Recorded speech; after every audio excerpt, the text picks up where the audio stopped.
بڑھتی چلی جا رہی ہے۔ نعرے تکبیر، نعرے رسالت، مسلک اعلی حضرت فیضان غریب نواز، عشق محبت، عشق محبت۔ سبحان اللہ۔ حضرات، یہ تو غریب نواز کی پیدائش ہے، آپ اندازہ لگائیں کہ جس غریب نواز کی پیدائش کے وقت میں اتنا اجالا پھیل گیا، اتنا اجالا پھیل گیا، اتنا نور تھا، اتنی خوبصورت تھے معین الدین اجمیری رحمت اللہ تعالی علیہ۔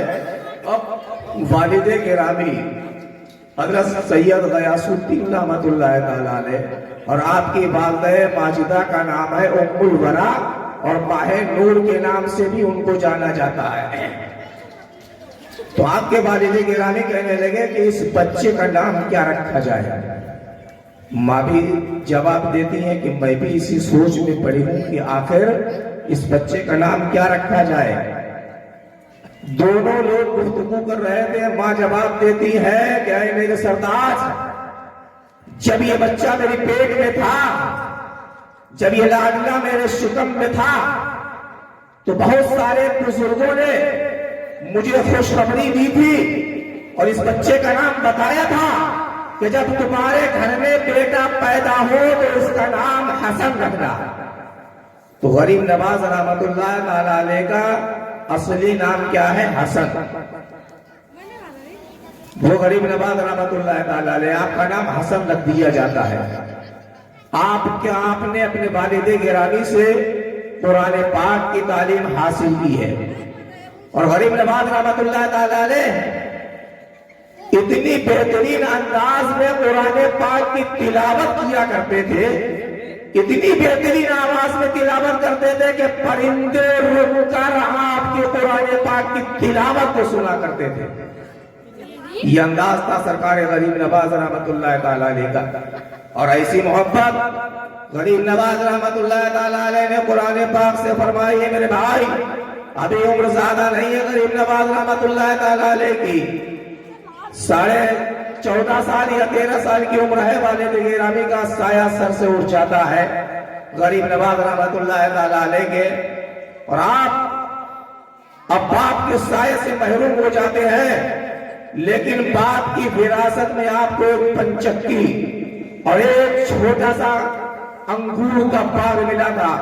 اب آپ اس باغ میں جاتے اور جانے کے بعد اس باغ میں قرآن پاک کی تلاوت کرتے، صبح کو جاتے، شام کو واپس آ جاتے۔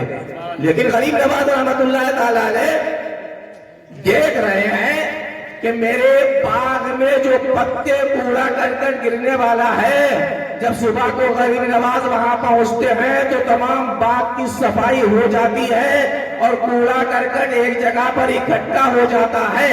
غریب نواز کافی دنوں تک یہ دیکھتے رہے، دل کے اندر خیال پیدا ہوتا ہے کون ہے وہ ایسا شخص جو باغ کے اندر آتا ہے اور آنے کے بعد اس کی صاف صفائی کرتا ہے۔ کئی دن ایسے ہی گزر جاتے ہیں، ایک دن آپ رات میں رکتے ہیں باغ میں، اور باغ میں دیکھتے کیا ہے، تیز ہوا کے جھونکے آئے، ٹہنیاں ٹوٹتی ہے، ایک جگہ پر جمع ہوتے ہونا شروع ہو جاتی ہے۔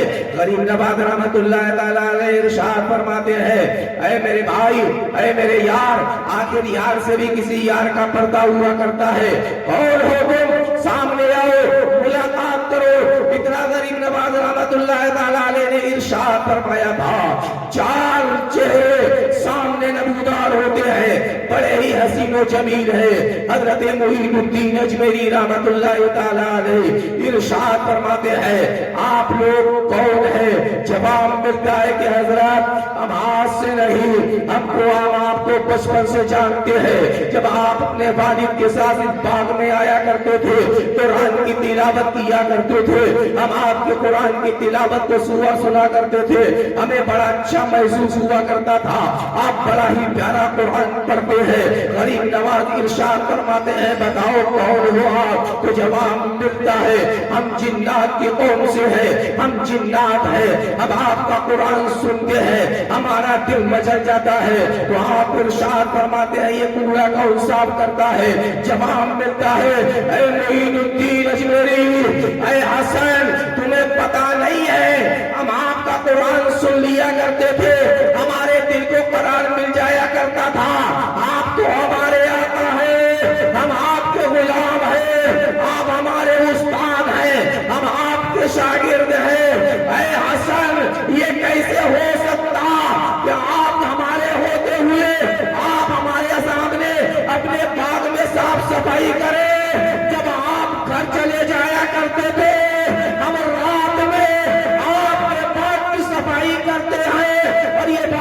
کرتے ہیں کہ انشاءاللہ ہم نے آپ کی غلامی تو اختیار کر لی ہے، اور شاگرد کا یہ فرض بھی بنتا ہے کہ اپنے استاد کے کام و کاج کرتا رہے۔ ہم نے قرآن آپ سے سنا، ہمیں قرآن آتا نہیں تھا، لیکن آپ قرآن کی برابر تلاوت کرتے رہے اور ہم اس قرآن کو یاد کرتے رہے۔ اے معین الدین اجمیری، آپ قرآن پڑھتے رہے، قرآن کا علم ہمیں ملتا رہا، یہاں تک کہ ہم سب حافظ قرآن بن گئے۔ یہ ہے معین الدین اجمیری رحمۃ اللہ تعالیٰ علیہ کی زندگی۔ عزیزان ملت اسلامیہ، میرا غریب نواز قرآن پڑھے، لوگ قرآن پڑھ پڑھ کے سن سن کے غریب نواز سے قرآن کے قاری بن جاتے ہیں، لیکن آج ہے ہم قرآن کے قریب جانا پسند نہیں کرتے ہیں۔ قرآن پڑھ بھی لیا ہے تو مہینے دو مہینے میں بھی ہمیں اتنی توفیق نہیں ہوتی ہے کہ قرآن کریم کو اٹھا کر ہم اس کی ایک سورت تلاوت کر لیں۔ ہاں کبھی ایسا ہوتا ہے کہ رمضان کا مہینہ جب آتا ہے تو اللہ جسے توفیق دیتا ہے وہ تو قرآن کھول کر اس کی تلاوت کر لیا کرتا ہے۔ کتنے ایسے نوجوان ہیں، کتنے ایسے مسلمان ہیں جنہوں نے قرآن پڑھا ہے اور قرآن پڑھنے کے بعد آج اسے کھول کر دے دینے کے لیے تیار نہیں ہے اور اپنے آپ کو غریب نواز کا غلام کہتے ہیں۔ کیسے ہو غریب نواز کے غلام؟ میرا غریب نواز تو چلتا تھا تو قرآن کی تلاوت کیا کرتا تھا، میرا غریب نواز کھانا تھا تو قرآن کی تلاوت کر رہا ہے، کام کر رہا ہے، قرآن کی تلاوت کر رہا ہے۔ محترم حضرات، آج غریب نواز کا دامن پکڑ کر کہنے والوں کہ ہم غریب نواز کے غلام ہیں، ارے ہم تو ایک قدم بھی غریب نواز کے ساتھ نہیں چل سکتے، ہماری یہ حقیقت ہی نہیں ہے۔ غریب نواز رحمت اللہ تعالیٰ علیہ کا بہت بڑا مقام ہے میرے بھائیوں۔ غریب نواز ایسے غریب نواز نہیں بنے ہیں، معین الدین اجمیری ایسے معین الدین اجمیری نہیں بنے ہیں۔ یہ غریب نواز رحمت اللہ تعالیٰ علیہ ہے۔ جب آپ اسی باغ میں بیٹھے ہوئے تھے تو ایک بزرگ حضرت ابراہیم قندوزی رحمت اللہ تعالیٰ علیہ اس باغ کے اندر تشریف لاتے ہیں اور لانے کے بعد سلام اور کلام ہوتا ہے اور ارشاد فرماتے ہیں، وہ آنے والے بزرگ مجذوب تھے، کہنے لگے بیٹا کچھ کھانے کو ہو تو دیا جائے۔ حضرت معین الدین اجمیری رحمت اللہ تعالیٰ علیہ اٹھتے ہیں اور اٹھنے کے بعد باغ کے اندر جاتے ہیں، ایک بہترین انگور کا گچھا لے کر آتے ہیں اور لانے کے بعد ان بزرگ کی بارگاہ میں پیش کر دیتے ہیں۔ میرا غریب نواز ایک ایک انگور دھو دھو کر حضرت ابراہیم قندوزی رحمت اللہ تعالیٰ علیہ کی بارگاہ میں پیش کر رہا ہے۔ بزرگ مستی میں انگور کو کھاتے چلے جا رہے ہیں۔ پھر اسی اثنا میں ان بزرگ نے پوچھا، اے بیٹا تمہارا نام کیا ہے؟ آپ جواب دیتے ہیں میرا نام حسن ہے۔ کیا کس سلسلے سے تعلق رکھتے ہو؟ ہمارا سلسلہ امام حسن اور امام حسین سے جا کر ملتا ہے، ہم سادات کرام سے ہے۔ اتنا سنا تھا ان بزرگ نے اپنی جیب سے روٹی کا آدھا ٹکڑا نکالا اور نکالنے کے بعد امام حضرت معین الدین اجمیری رحمت اللہ تعالیٰ علیہ کے ہاتھ میں دے دیتے ہیں۔ آپ پوچھتے ہیں یہ معاملہ کیا ہے، یہ روٹی کیسی ہے؟ تو کہا 26 سال ہو چکے ہیں میرے پیر و مرشد نے مجھے ایک روٹی دی تھی اور کہا تھا کہ آدھی روٹی تمہیں کھانا ہے اور آدھی روٹی حسن کو دینا ہے۔ 26 سال سے اس آدھی روٹی کو بچا کر تمہاری تلاش میں بیٹا نکلا ہو، میرا سفر مکمل ہو چکا ہے، یہ آدھی روٹی تمہیں کھانا ہے۔ غریب نواز کہتے ہیں کہ ابھی گاؤں کے بعد میں کھاؤ، کہا بیٹا ابھی کھا لو۔ ایک لقمہ وہ روٹی جو 26 سال پہلے حضرت ابراہیم قندوزی رحمت اللہ تعالیٰ علیہ کے پیر و مرشد نے دی تھی، نہ سڑی ہے نہ گلی ہے نہ اس میں بدبو آئی ہے۔ معین الدین نے روٹی کا ایک لقمہ لیا تھا اور منہ میں رکھ کر جیسے ہی غریب نواز کی حلق سے نیچے اترا، اب تو معین الدین کی دنیا بدل جاتی ہے۔ ابھی ایک ہی ٹکڑا روٹی کا کھایا تھا، ایک ہی لقمہ کھایا تھا۔ اب غریب نواز رحمت اللہ تعالیٰ علیہ فیصلہ کر لیتے ہیں یہ دنیا کسی کام کی نہیں ہے، یہ باغ و باغیچہ کچھ بھی نہیں ہے، اب تو کسی مرشد کی تلاش میں نکلا جائے، علم دین حاصل کرنے کے لیے نکلا جائے۔ معین الدین اجمیری رحمت اللہ تعالیٰ علیہ چلتے ہیں۔ المختصر یہ کہ میرا معین الدین، میرا غریب نواز اب چلا ہے نیشا پور کی جانب، جہاں پر عثمان ہارونی رحمت اللہ تعالیٰ علیہ سے ملاقات ہوتی ہے۔ عزیزان ملت اسلامیہ، دیکھا ایک بزرگ ہے، بال بکھرے ہوئے ہیں، پھٹا پرانا لباس ہے، بیٹھا ہوا ہے اپنی مستی میں، غریب نواز جوانی کے عالم میں ہے، قدم بڑھاتے چلے جا رہے ہیں۔ عثمان ہارونی کے قریب میں پہنچے، بیٹا کس لیے آئے ہو؟ کہا حضور آپ کے پیچھے پیچھے چلنے کے لیے آیا ہو۔ کہا کیسی بات کر رہے ہو نوجوان، دنیا چاہتی ہے، ہر ایک چاہتا ہے آگے چلنے کے لیے، تم بتا رہے ہو پیچھے پیچھے چلنے کے لیے آ رہا ہو۔ کہا حضور میں تو آپ کے پیچھے ہی چلتا رہوں گا۔ کہا بیٹا بیٹھ جاؤ، کیا نام ہے تمہارا؟ بتایا معین نام ہے۔ کس مقصد سے آئے ہو؟ حضرت جس مقصد سے آیا تھا وہ میرا مقصد پورا ہو چکا ہے، آپ مجھے مل چکے ہیں۔ حضرت کہتے ہیں کہ بیٹا معین اچھی طریقے سے وضو بناؤ۔ وضو بنا لیا جاتا ہے، کہتے ہیں مصلی بچھاؤ، مصلی بچھا دیتے ہیں معین الدین اجمیری۔ اب کہا جاتا ہے پیر و مرشد کہتے ہیں، عثمان ہارونی کہتے ہیں اے بیٹا معین الدین اب 1000 بار استغفار پڑھو۔ 1000 بار استغفار پڑھا جاتا ہے، 1000 بار قل ہو اللہ شریف پڑھا جاتا ہے۔ پیر و مرشد کی بارگاہ میں پھر حاضر ہوتے ہیں، حضور میں نے پڑھ لیا۔ کہا پڑھ لیا؟ کہا ہاں میں نے پڑھ لیا۔ کہا اے بیٹا موئے پڑھ لیا ہے؟ کہا حضور پڑھ لیا ہے۔ کہا بیٹھو اب دیکھو عثمان ہارونی نے معین الدین کو کیا دیا تھا۔ عزیزان ملت اسلامیہ، اب عثمان ہارون نے اپنی دونوں انگلیوں کو معین الدین کی آنکھوں پر رکھ دیتے ہیں اور کہتے ہیں کہ بیٹا آنکھوں کو بند کرو، آسمان کی جانب دیکھو۔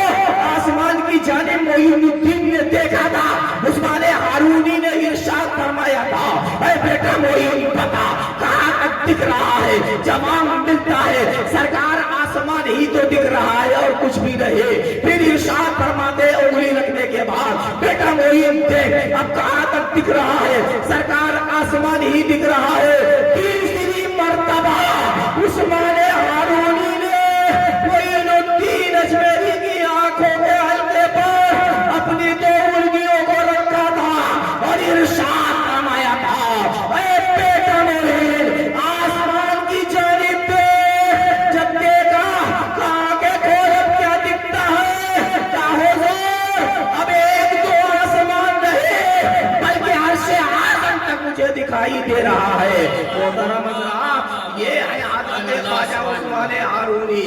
2 انگلیوں کا کمال تھا عثمان ہارونی کا، میں اپنے مرید معین کی آنکھوں پر رکھا تھا۔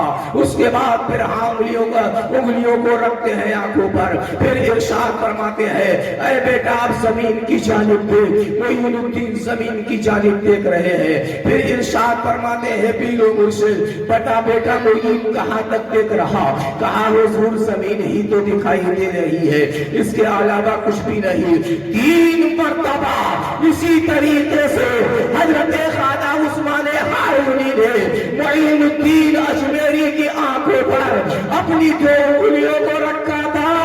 پھر ارشاد فرماتے ہیں بیٹا معین بتا کہاں تک دیکھ رہا ہے؟ تو ہم معین الدین جواب دیتے ہیں کہ حضور اب زمین ہی نہیں، زمین کے ساتھ طبقات ہی نہیں، اے میرے آقا اب تو میں تک دیکھ رہا ہوں۔ یہ ہے حضرت خواجہ عثمان ہارونی جن کے مرید ہیں حضرت معین الدین اجمیری اور جس کی محفل میں بیٹھنے کی سعادت ہم اور آپ حاصل کر رہے ہیں، اس غریب نواز کی بارگاہ میں ارے اپنے تو اپنے کیا یار، بیگانے بھی مسلم ہو سکھ ہو عیسائی ہو، کون سا ایسا ہے جو غریب نواز کی بارگاہ میں پہنچتا نہیں ہے؟ اور یہ تو یہ ہے یار، جب ہندوستان کی کرسی پر جو بھی منسٹر پردھان منتری بیٹھتا ہے، سب سے پہلے وہ غریب نواز کی بارگاہ میں چادر پیش کرتا ہے۔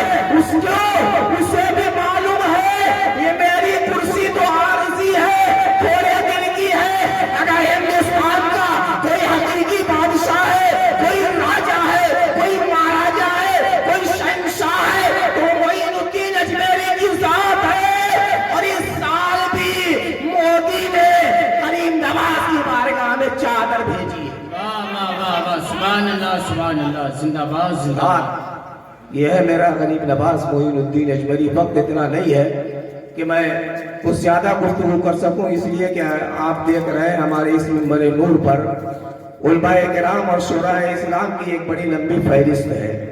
سردی کا موسم ہے میرے بھائی، یہ بڑی ہی ہمت کی بات ہے کہ آپ غریب نواز کے اس محفل میں بیٹھ کر سعادتیں حاصل کر رہے ہیں۔ سبحان اللہ سبحان اللہ۔ اللہ رب العزت ہم سب کو صحیح معنوں میں حضرت سیدنا خواجہ غریب نواز معین الدین اجمیری رحمت اللہ تعالی علیہ کے نقش قدم پر چل کر عمل کرنے کی توفیق عطا فرمائے۔ وآخر دعوانا الحمدللہ رب العالمین۔ السلام علیکم۔ سبحان اللہ سبحان اللہ۔